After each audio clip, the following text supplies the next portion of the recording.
Tom Brady is one of the greatest athletes of all time. But not only is he a great athlete, it turns out he can also teach us a lot about change and business transformation as well.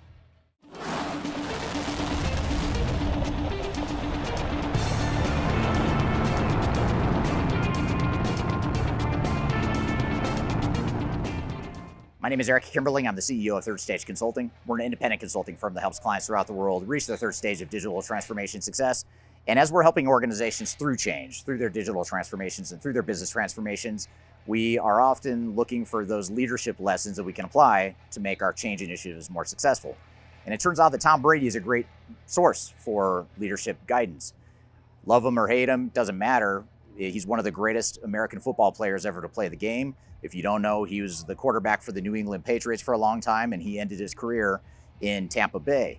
He went to 10 Super Bowls and won 7 of them, so that's just a ridiculous level of performance that most athletes never come close to achieving.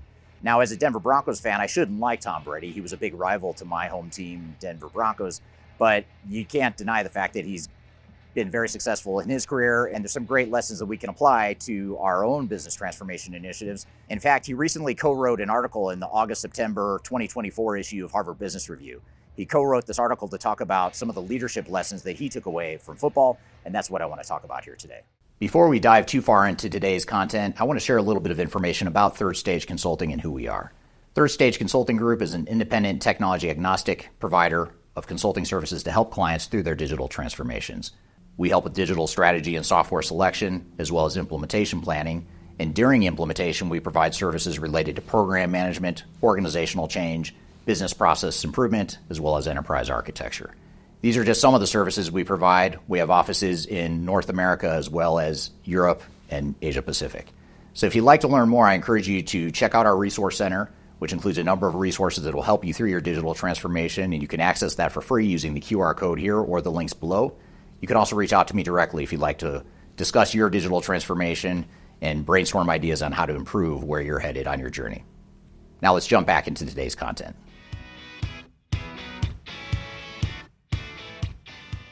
One of the things that Tom Brady shares in his article in Harvard Business Review about leadership lessons is that he would always put the team first, and his most successful teams put the team first.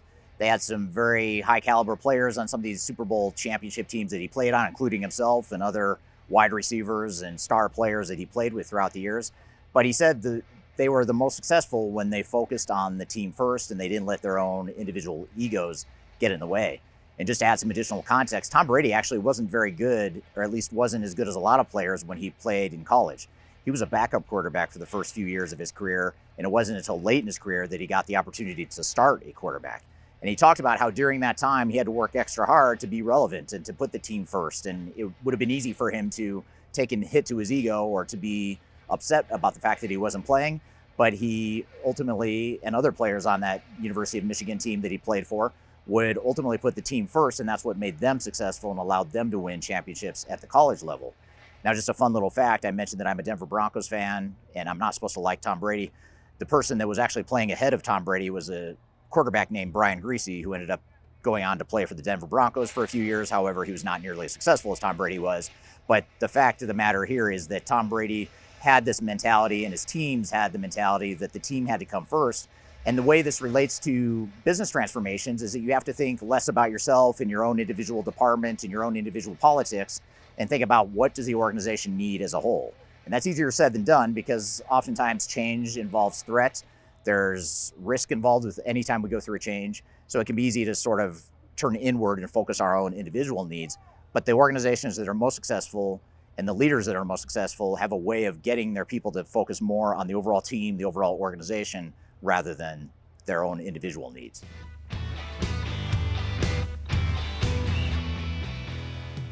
Another lesson that Tom Brady provides in terms of leadership lessons and success is to show appreciation for the unsung colleagues within your organization.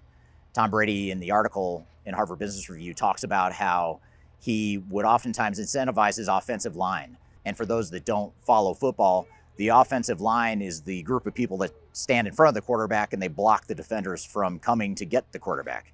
So when the quarterback drops back to pass, they're the people that have to protect the quarterback. Now, usually these offensive linemen are not big name, high paid people. And usually they're not the star players. And so what Tom Brady did is he would give them an incentive that any time, for example, they threw a screen pass and the blockers allowed them to get at least 15 yards on a screen pass, he would give them each $1,000 out of his own pocket. And that's not a lot of money if you're a professional football player. It's a lot of money for most of us, but not for a professional football player. But it was a way to recognize the offensive line and some of the unsung colleagues on his team.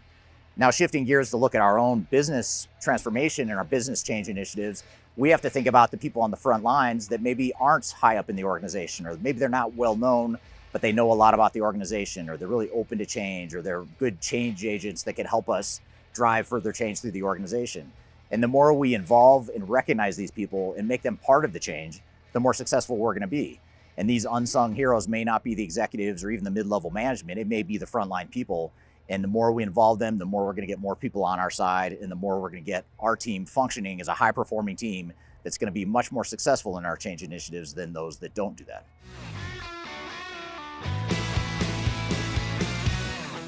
Another lesson from Tom Brady that he outlines in his article is that he and his teammates would set a standard of high performance. In fact, in the article, he talks about how he and his teammates oftentimes would have a competition. Who could get to the weight room first? Who could watch the most film? Who is out on the field first thing in the morning practicing first? And so he was always challenging each other to be better and to do beyond what the coaches were asking them to do. And if we apply that same lesson to our business transformations, this is a really important one, because I would argue that most of the technology industry and outside consultants in many cases are encouraging you not to be high performance. And what I mean by that is, if you think about a digital technology initiative where we're deploying new technologies, you've got software vendors that just want you to slam in technologies and just go live. And what you can do as a team member to set a higher standard and to demand higher performance from your organization is to say, hey, why don't we spend more time testing? Why don't we spend more time refining our business requirements or refining what we want our future state business processes to look like? And I'm not saying that you want to slow the project down and you don't want to overanalyze things, but there's a certain amount of things that don't typically get done well during a project. And something you can do as a team member is ensure that you focus on those non-technological things that are going to make your transformation more successful than those that just focus myopically on one part of a transformation, like a technology initiative. So demanding higher performance, that's one of the lessons from Tom Brady that we can apply to our own business change initiatives.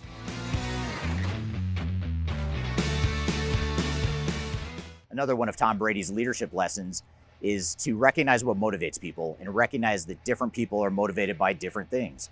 He talks in his article about, through his career, he found that different people wanted different things and different things motivated people differently. So some players, for example, respond really well to being beat up in practice, not literally, but more verbally, and being pushed and being held accountable. Other people are motivated by encouragement. Other people are motivated by their own stats or winning and losing or winning a championship. So there's a lot of different things that motivate different players in athletics. But in a business situation, we've got to understand the same thing. What motivates people? What's going to motivate our project team, for example, to do this well and to work the extra hours required to make the project successful? Is it money? Is it recognition? Is it the opportunity for promotion? Is it long-term job security and stability? Is it the fact that they're going to be more important to the organization going forward? We've got to understand that, and we've got to understand that each person is probably going to have a different motive. If we look beyond the project team down to the frontline employees, we've got to figure out what motivates them. What's going to make them want to be part of this change? Is it involvement? Is it listening to their ideas? Is it paying them more? Is it painting a vision of the future of how they might be more successful in their roles? We've got to figure out what motivates people in our organization and build that into our change plan as we go through any sort of business transformation or change initiative. And so understanding what motivates people and executing on that and having a deliberate strategy behind that is something that's very important to lead change effectively.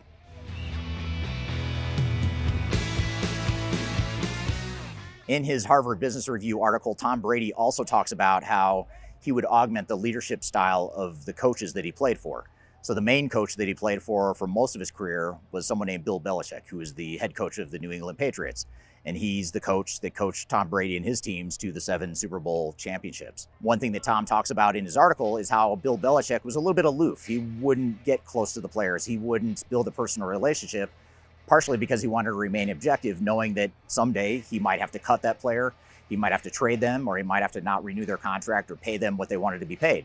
So Tom Brady recognized this. He didn't try to change the behavior of his coach, but what he did instead is try to fill in the gap and try to complement what Belichick did.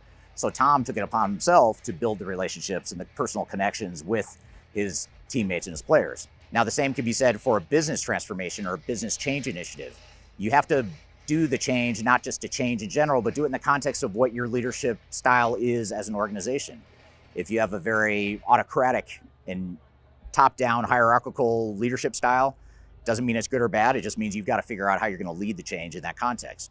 If you're a very flat organization, very democratic and very collaborative, you're going to lead the project a little bit different. And so you've got to figure out your style of not only the leadership in the leadership styles, but also where the leaders want to take the organization.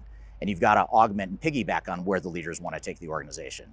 That's why it's so important to keep that alignment and stay connected with the leadership team and not go off in a tangent off on your own or in a silo, going through a transformation without linking it back to the overall leadership style and the leadership strategy.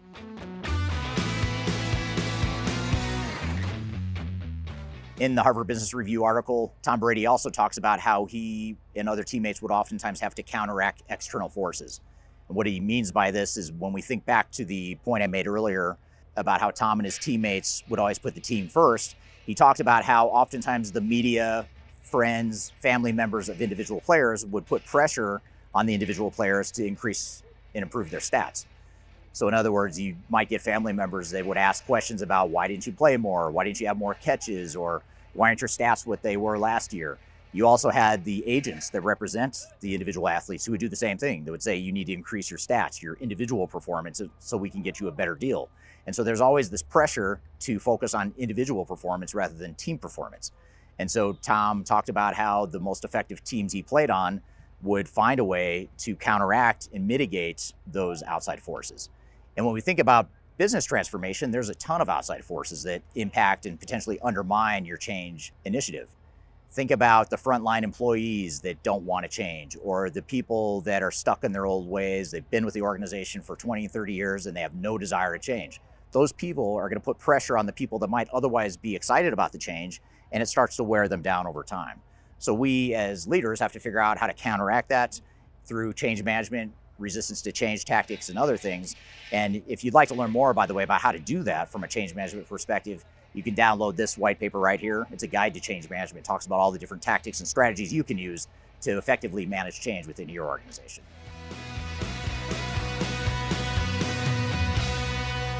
Now, Tom Brady obviously didn't work much in an office. He worked out on a football field, much like the one I'm standing in front of here.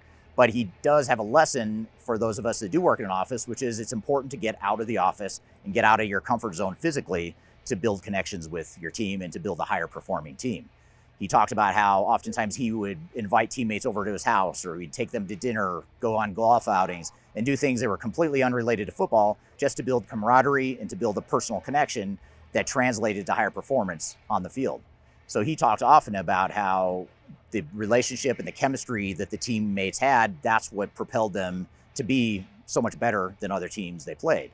And if you think of this too much as a business and just a initiative we've got to get through, and we've got our Gantt chart that we've got to check all these things off a list, and we lose that personal connection with our teammates and with our other employees that work with us, we're going to lose sight of what's important and we're not going to succeed. So in a business transformation, it's important to get outside of our little war room that we might be operating in as we design and build new processes and new technologies, and we design what the organization is going to look like. We have to connect with the people. And the more we connect with people, the more we're going to connect the dots between what we're doing in the office and what we're trying to do from a change initiative. So that's one of the big lessons from Tom Brady as well. So I hope this has given you some guidance on some lessons that Tom Brady might teach us about being successful. And even if you're not a Tom Brady fan or an American football fan, hopefully this has given you some lessons from athletics and sports in general that can be translated into success in a business or digital transformation. So I hope you found this information useful, and hope you have a great day.